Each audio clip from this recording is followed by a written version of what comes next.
Bagaimana tentang orang yang selalu mempercayai perkataan paranormal? Apakah syahadatnya gugur? Ya disampaikan hujah lebih dahulu.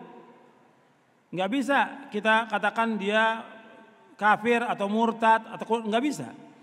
Jadi yang menentukan ini para ulama yang paham. Kita hanya menyampaikan, mengingatkan, bukan menghukumi. Tetap kita ingatkan bahwa dukun-dukun, paranormal, orang bintang nggak boleh dipercaya. Mereka dusta.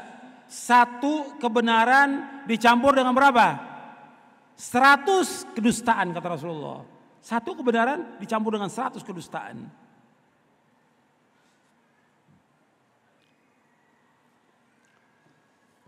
Saya baru mengenal sunnah dan di rumah saya banyak tayangan televisi yang umum.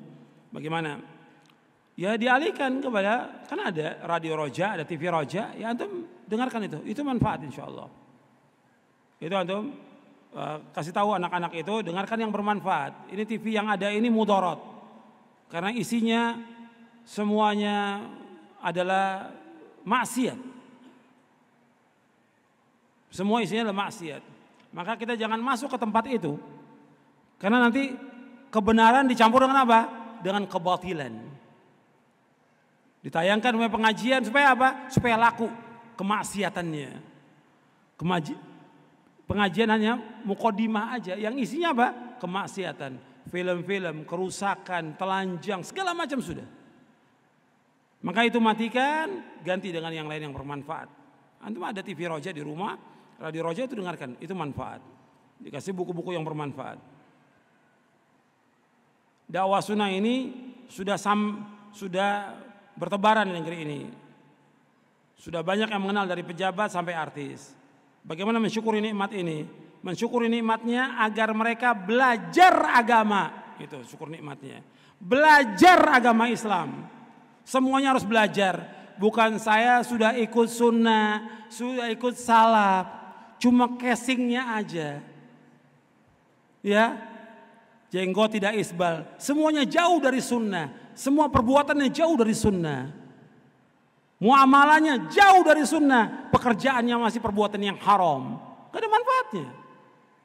Harus belajar. Semua yang sudah tahu bahwa dia sudah mengikuti sunnah, kan baru dengar sekali ceramah, 2 kali, 3 kali, tertarik, baru tertarik. Gitu. Belum ditarik, tarik dulu mereka untuk belajar agama. Bukan dibiarkan. Sekarang dibiarkan pejabat. Rasanya kalau udah pejabat ngikut sunnah, ada jenggot dikit aja, salap. Padahal belum tahu tentang isinya, bagaimana akidahnya, bagaimana tauhidnya. Itu dulu harus ajak mereka ngaji. Kapan dia ngaji? Kapan sih ngajinya? Kapan? Duduk di majelis ilmu kapan?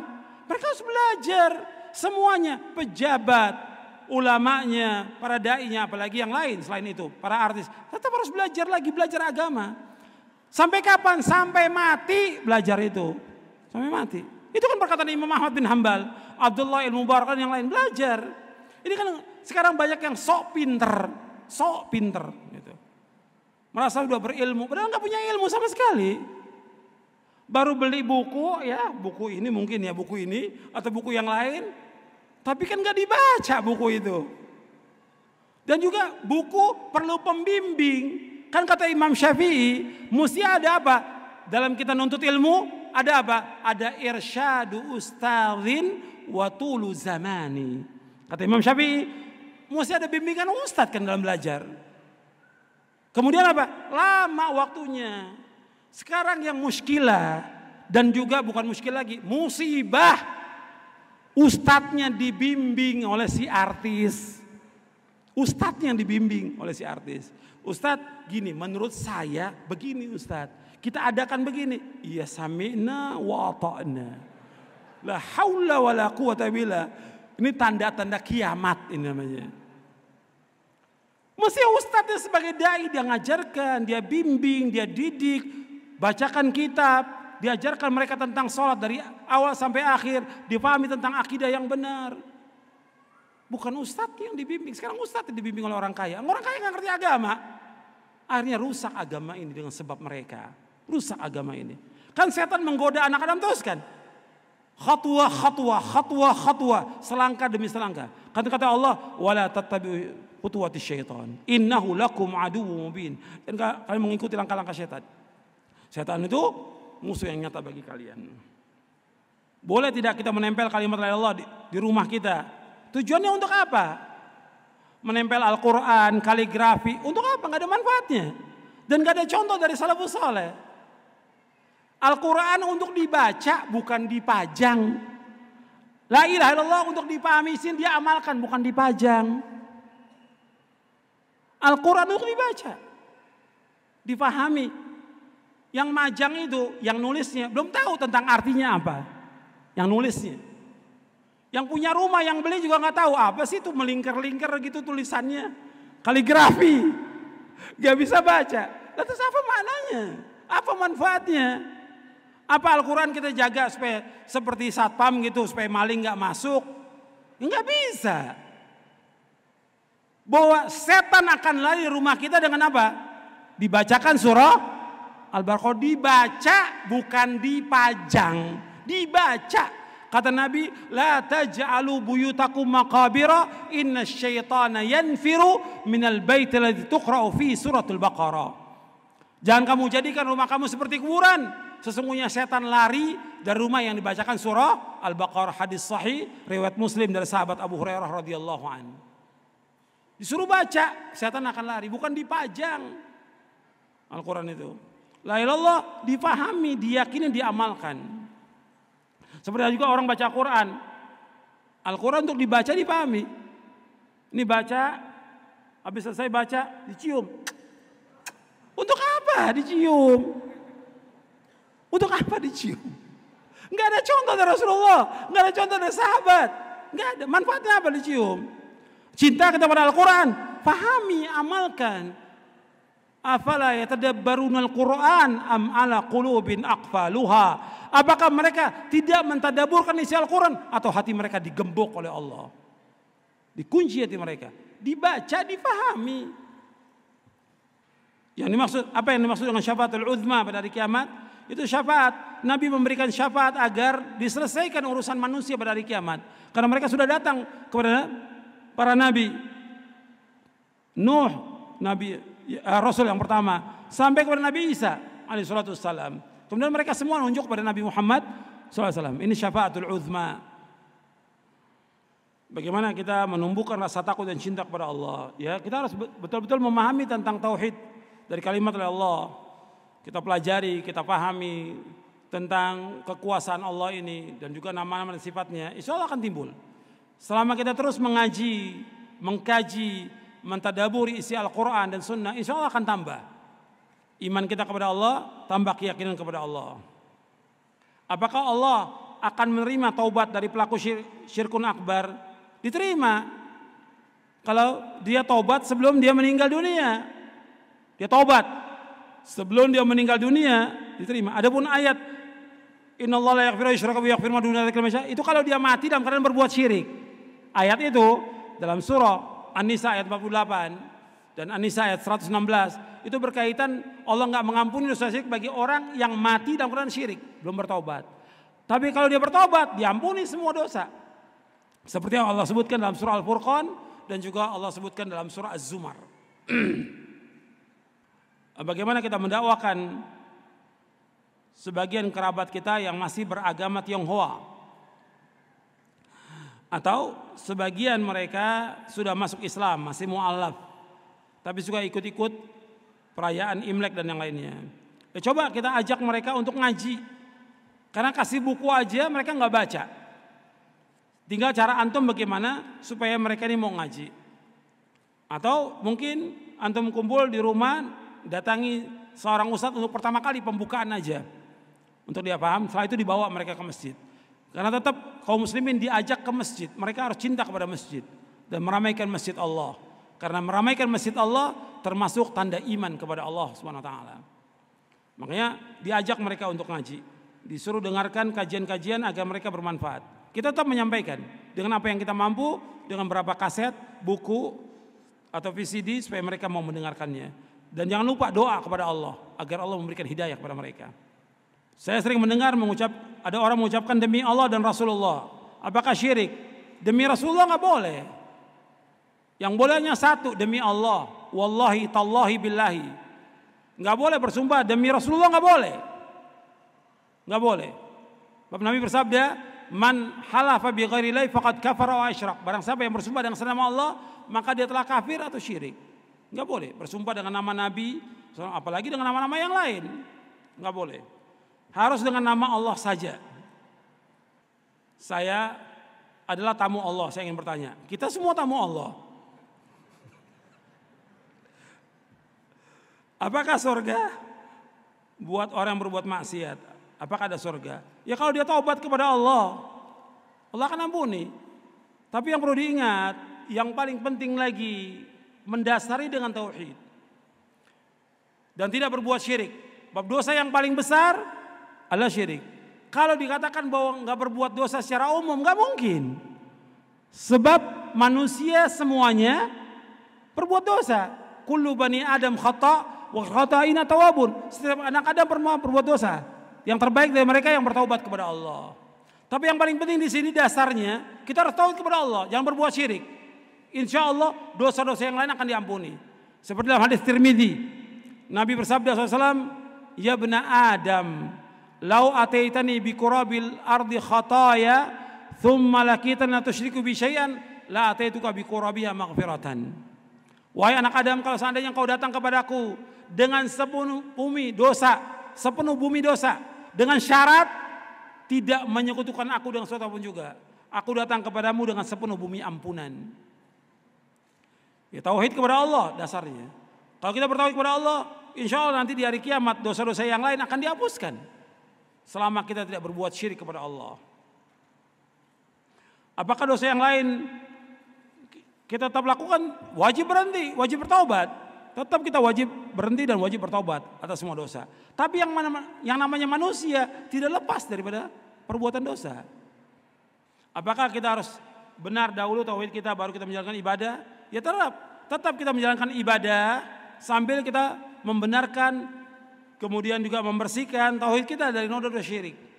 Tetap ibadah kepada Allah, tapi terus kita mentarbiyah, mentasfiyah, mentahdzib diri kita untuk mentauhidkan Allah dan membersihkan dan menyaring diri kita dari perbuatan syirik. Apakah kita boleh saling menghargai di antar umat beragama? Artinya tentang hubungan tetangga tetap. Perhatikan ya, berkaitan dengan hak umat beragama yang ditanyakan tadi. Tetap kalau tetangga kita orang Yahudi atau Nasrani atau kaum Konghucu, kita wajib berbuat baik dengan dia. Wajib. Pada tetangga. Nggak boleh kita ganggu. Ini ketentuan syariat.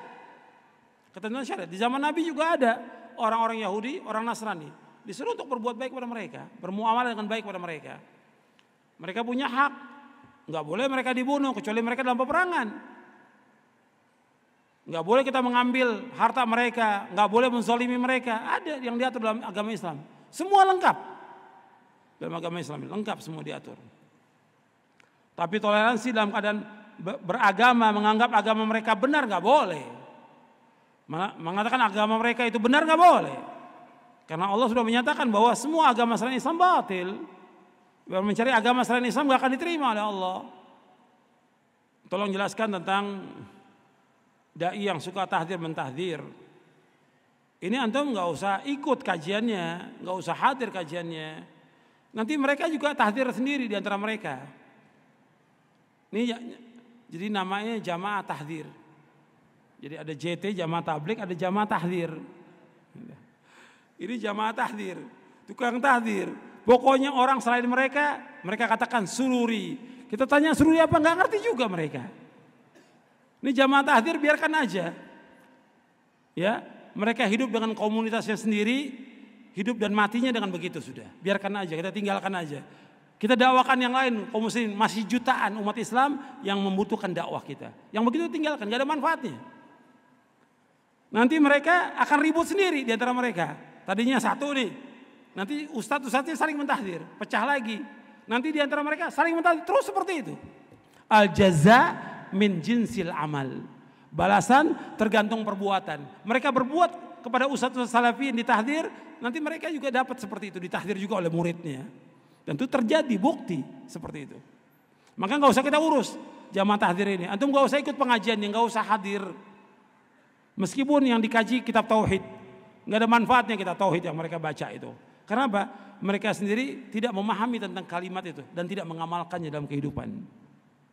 Apakah pemerintah yang tidak berhukum dengan hukum Islam dikatakan taghut dan bisa kita barok dengan mereka? Ini negara Islam, kaum muslimin yang terbanyak di sini. Dan syiar Islam berlaku, azan yang 5 waktu ada, orang berjenggot nggak dilarang, orang pakai jilbab nggak dilarang, dilaksanakan sholat berjamaah, dilaksanakan sholat id, puasa dilaksanakan, orang pakai jilbab. Ini agama Islam dan syiar ada di sini. Syiar ini ada. Kalau belum terlaksana hukum Islam, ya kita wajib sabar. Yang antum perhatikan, ketika kita berhadapan dengan ulil amri, dengan pemerintahan, Nabi sudah ingatkan kepada kita. Kata Nabi apa? Isbiru, isbiru, isbiru, kata Nabi. Sabar, sabar dan sabar. Ini banyak gak sabar? Belum terlaksana betul hukum Islam. Dan memang belum sampai dakwah kepada mereka. Belum sampai dakwah kepada mereka. Mereka nggak tahu. Mereka Islamnya KTP, nggak tahu tentang Islam ini. Maka kita harus sabar menghadapi mereka. Kalau menghukumi kafir, taghut, dan segala macam, manfaatnya apa? Manfaatnya apa? Anda perhatikan Nabi Musa dan Nabi Harun alaihi wassalam. Apa mengatakan kepada Bani Israel? Itu Fir'aun, taghut, togut, kafir, apa manfaatnya? Enggak ada manfaat. Allah suruh kepada Nabi Musa, Nabi Harun, idhaba ila fir'auna innahu tagha faqula lahu qawlan layyinan la'alla yatadhakkaru yakhsha. Hendaklah kalian berdua pergi menghadap Firaun. Datangi Firaun. Karena dia telah berbuat perlewatan batas. Tagut, dia tagut, melewati batas.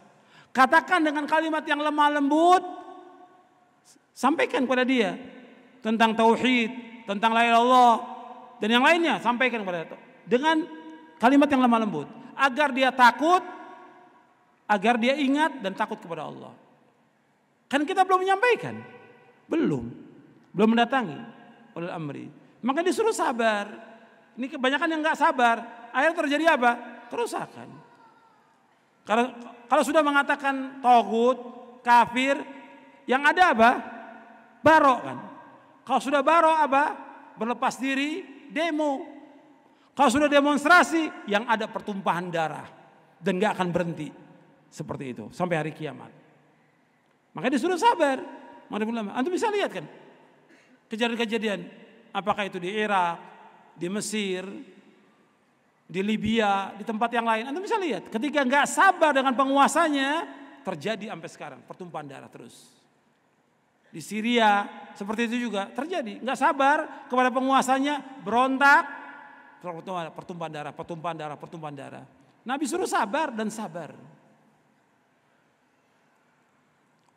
Artinya sabar itu bukan kita diam, tetap menuntut ilmu, tetap mengamalkan ilmu, tetap dakwah jalan melalui berbagai media, tetap jalan.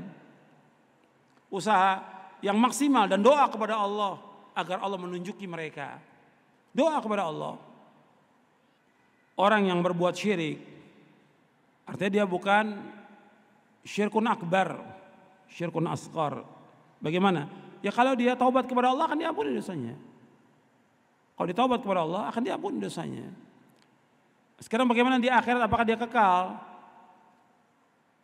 Para ulama menyebutkan bahwa yang dimaksud kekal itu berkaitan dengan syirkun akbar, bukan syirkun asghar. Meskipun sebagian ulama menyebutkan karena syirkun asghar itu membatalkan amal itu yang dia lakukan. Amal yang lainnya tidak. Amal itu aja yang dia lakukan, itu yang batal, yang lain tidak. Maka yang dimaksud yang kekal itu adalah untuk syirkun akbar, bukan syirkun asghar. Wallahu alam. Bagaimana kalau orang sudah mengucapkan 2 kalimat syahadat, dia masih berbuat bid'ah, ya seperti yang kita lihat sekarang ini kaum muslimin. Bukan hanya orang awam, termasuk ustadz para dai, dan kiainya. Dia sudah mengucapkan 2 kalimat syahadat, tapi tetap masih mempertahankan apa? Bid'ah-bid'ahnya, membela bid'ah-bid'ah, mencela sunnah. Ya kita menyampaikan dengan kalimat yang baik kepada mereka, dakwakan, berikan buku, berikan kaset, supaya mereka mau mendengar, supaya mereka mau kembali. Bukan berarti syahadatnya batal, tidak, tapi mereka belum melaksanakan konsekuensi dari syahadat la ilaha illallah Muhammad Rasulullah. Apa yang dimaksud dengan orang munafik? Munafik ini adalah orang yang dia benci kepada Islam. Dia mengucapkan kalimat syahadat, dia ikut sholat bersama Nabi, dia ikut perang, tapi hatinya benci kepada Islam. Mengejek, memperolok agama Islam, mengolok Rasulullah SAW, mengolok-olok para sahabatnya. Ini orang munafik i'tiqadi. Ada munafik amali banyak yang disebutkan dalam Al-Quran maupun dalam Sunnah. Apa benar pernyataan orang yang mengatakan bahwa kita ini masih zaman Mekah, belum Fatu Mekah, jadi cukup dengan syahadat, nggak perlu sholat? La haula wala quwwata illa billah. Ini pemahaman yang sesat dan kufur ini. Dia wajib melaksanakan syariat Islam. Agama Islam sudah sempurna dan Nabi sudah menyampaikan agama Islam kepada seluruh manusia. Kita disuruh oleh Allah untuk masuk dalam agama Islam keseluruhan, bukan syahadat aja. Allah berfirman dalam surah Al-Baqarah ayat 208, ya ayyuhalladzina amanu dukhulu fis silmi kaffah wa la tattabi'u khutuwatis syaitan innahu lakum aduwwum mubin. Wahai orang-orang beriman, masuk ke dalam agama Islam secara keseluruhan. Seluruhnya, bukan syahadat saja, seluruhnya. Syahadat, wajib laksanakan sholat, puasa, zakat, haji, dan yang lainnya. Semua wajib laksanakan. Wajib kita laksanakan. Bagaimana kita berusaha untuk memahami tentang kalimat ini? Ya, kita belajar, antum ulangi lagi membaca buku ini, antum merenungkan, ulangi lagi, maka sering kajian-kajian seperti ini supaya menambah iman kita kepada Allah, menambah keyakinan kita kepada Allah, menambah ketakwaan kita kepada Allah, menambah rasa takut dan rasa harap kita kepada Allah, menambah tawakal. Harus diulang lagi. Jadi ini yang kita baca ini baru muqaddimah. Baru muqaddimah. Perlu kajian-kajian. Ini mungkin kalau kita bahas kitabnya satu persatu dari awal sampai akhir, mungkin 1 tahun nggak selesai. Setiap pekan kita kaji nggak selesai, nggak selesai. Buku yang tipis saja kemarin kita kaji tentang adab dan akhlak penuntut ilmu itu 8 bulan baru selesai. Karena perlu dijabarkan, perlu dijelaskan dengan dalil Quran dan hadis Nabi yang lain dan penjelasan ulama salaf. Karena sudah masuk waktu zuhur, cukup sampai di sini.